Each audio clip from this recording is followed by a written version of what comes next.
eu quero chamar aqui os nossos convidados de hoje. Primeiro, a Maria Filomena Amaral Amati, que é a ministra da palavra, né, na igreja aqui.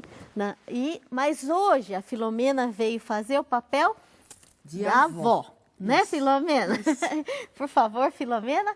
A Filomena vai ser hoje a avó aqui. E o Reginaldo do Carmo, achei muito bonito isso, viu? Reginaldo do Carmo Aguiar, que é o psicólogo e que vai falar para a gente também desse papel do avô, da avó, como é que é, né? Tá ótimo. Por favor, sejam muito bem-vindos no nosso programa de hoje. Eu já recebi aqui, olha, quantas participações eu já tenho aqui, gente. Inclusive um sócio novo, uma sócia nova lá do Rio Grande do Sul. Ela já entrou em contato com a gente, aí com o nosso call center. Eu sempre insisto nisso, o nosso call center, as meninas estão preparadíssimas para atender você, são carinhosas, queridas. Um beijo para vocês, viu, meninas, que trabalham tão bem. A Evelyn Fátima Rodrigues, lá de Flores da Cunha, Rio Grande do Sul, acaba de se tornar uma sócia. Louvado seja Deus, né? Bendito seja Deus. E todas essas participações, no decorrer do programa, a gente já vai falando. Muitos nomes de avós aqui. E eu quero começar o nosso programa, efetivamente essa parte do programa que fala do assunto, né? Dia dos avós, o papel do avô, o papel da avó. Eu quero começar então agradecendo a presença de vocês, de coração, porque a disponibilidade também é um dom, né? É um dom de Deus, obrigada. Começar então falando com o Reginaldo. Sim. Nós temos na nossa revista Brasil Cristão, já disse isso, um texto que fala, o Cássio Abreu escreveu um texto que fala sobre o papel do avô e da avó. Reginaldo, na sua opinião, é essencial o relacionamento entre avós e netos na família? É essencial? Eu acredito que seja, principalmente se a gente pensar no mundo contemporâneo hoje, né? Em que a mulher está no mercado de trabalho, ou seja, ela não é apenas uma cuidadora do lar e cuidadora dos filhos, mas ela tem, às vezes, dupla ou tripla jornada de trabalho, não é? Então, ela acaba, muitas vezes, a mulher moderna, né, vamos dizer assim, ela não tem tempo para estar com os filhos, muitas vezes, né? E, nesse sentido, os avós, eles entram aí para lidar com essa falta, né? E eu acredito também que a relação de avós com uma criança ou com um neto, ela em geral, ela implica em melhorar a autoestima. Ou seja, a criança que recebe esse carinho, não é? Quer dizer, aquela mãe que faz aquela cocada, né? Desculpa, a avó que faz aquela cocada caseira, que faz há 20, 30 anos, e faz para o neto, né? Então, o neto come aquilo e ele pensa, é para mim essa cocada, né, que ela está fazendo, né? Então, isso tende a aumentar a autoestima dessa criança, desses jovens, desse adolescente, né? Então, agora, Filomena, vovó. Você concorda com isso que o Reginaldo falou? Na prática? Na prática, nossa, como concordo. Está certíssimo o que ele falou. Realmente, esse relacionamento, né, entre avós e netos se torna cada dia mais frequente.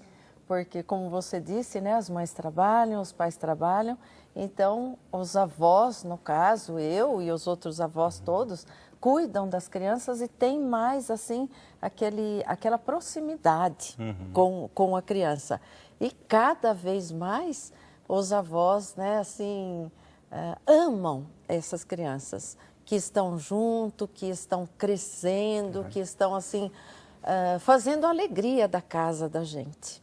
Então, eu acho que existe, né, um relacionamento muito bom entre avós e netos. Isso é importantíssimo.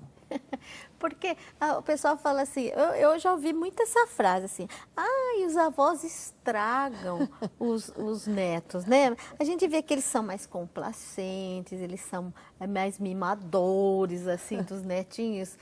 Na psicologia, como é que se vê isso? É um assunto um pouco delicado, né? Porque vai depender muito do contexto da situação, tá? Então, vamos imaginar pais que são extremamente negligentes. Quer dizer, não participam da educação do filho, não zelam pelo filho, não cuidam do filho e passam toda a responsabilidade para os avós. E os avós, de alguma maneira, o papel deles não é de educar. Em geral, o papel dos avós seria de mimar, de dar carinho, de fornecer o que há de melhor de afeto para a criança.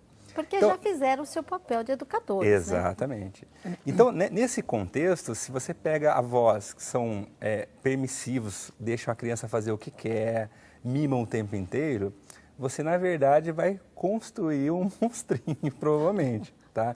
Então, assim, a gente tem que ver o contexto que é. Agora, um outro contexto os pais fazem a parte deles, mas sempre estão ocupados, né? Mas os pais dão carinho quando é possível, né? Às vezes saem com a criança, se divertem com a criança. E aí, em alguns momentos, os avós entram para dar carinho e mimar. Isso é fantástico, né? Perfeito. É um encaixe perfeito. Esse é o equilíbrio. Esse é o equilíbrio. O desenvolvimento normal de uma criança, ela exige dar limites e dar carinho. Esse é um desenvolvimento normal, não é? Em geral, você tem que desenvolver na criança um espírito guerreiro e um espírito afetivo. Então, os educadores, os pais, eles vão tentar transformar, de certa forma, a criança num guerreiro, né? Ir bem na escola, não é? Se dar bem socialmente, não é? A mãe e os avós vão tentar desenvolver o lado afetivo da criança. Então, você vê que se encaixa direitinho essas relações, né? E aí, Filomena, quantos netos você tem? Eu tenho 2 netos, 2 netos lindos. Ah, e as avós falam isso. Eu garanto que são mesmo, né? E aí, Filomena, é isso mesmo que você sente? Esse equilíbrio, porque eles vêm, eles necessitam desse carinho, desse afeto seu e do seu esposo? Sim. Do vovô? E eu achei também importante quando o Reginaldo disse assim, que não por exemplo, que lá eles podem fazer tudo, na minha casa eles podem fazer tudo. Eu tinha um enfeite no jardim escrito isso, né? Uhum. Na casa da vovó tudo pode. Ah, aquele que a gente compra, né? Então, cidades, o meu filho até me chamou a atenção sobre isso. Tudo pode na casa da vovó? Não, na casa da vovó é lógico que pode sempre um pouquinho mais do que na casa dos pais, mas realmente tem limite.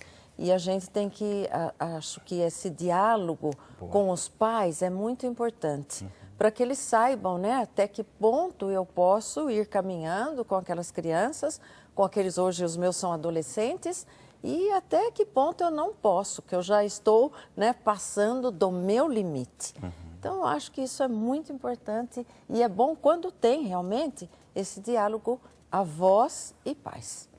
Tem uma outra coisa que eu acho que é interessante dessa relação de avós e netos, é que é uma troca de aprendizagem muito grande para ambas as partes, né?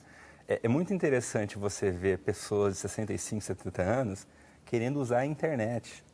E muitas vezes os pequenos que estão ali do lado tentando orientar, vó, é assim, vó, escreve tal. Então, assim, é uma troca fantástica, porque isso não é só afetiva. 6 anos, né? Ou até menos. Exatamente. Ou até menos. Cada vez, a idade menor, as crianças estão dominando essa parte, nessa parte da informática mesmo. E essa troca é fantástica, né? Porque os avós ensinam o afeto, o carinho, as crianças ensinam a lidar com as redes sociais, com a informática, né?